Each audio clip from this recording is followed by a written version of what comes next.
it tells us right here that David inquired of the Lord, saying, should I go up to any cities of Judah? And the Lord said to him, go up, David. Said, where shall I go up? And he said, to Hebron. Now, in verse 4, we see that the men of Judah came, and there they anointed David king over the house of Judah. So we see that what God has said to David all along is coming to pass. He makes him the king of Judah. Now, later on, in the same book, we see in verse 4 that David is anointed king of, in the same book, I think it's verse, I believe it's Samuel 5 and something, that we see that he becomes not only king of Judah, but king over all of Israel.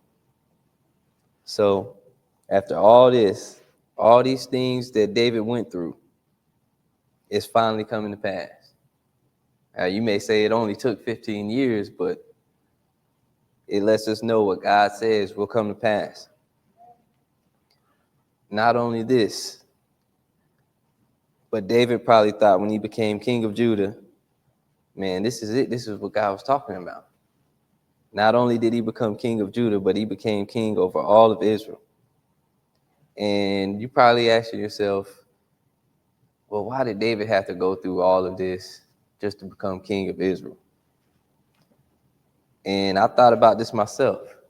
But then I look back at when Saul became king over Israel, and he became king over Israel. He didn't have to go through all these things. And sometimes God has to try our heart to know if what he is about to bring us into, we won't give up. We won't quit. We see that a lot with the Israelites, where the testing of the wilderness was to try their hearts. But a lot of them failed. David, described in the beginning when we first heard about David, he was a man after God's own heart. So God took him through all these things.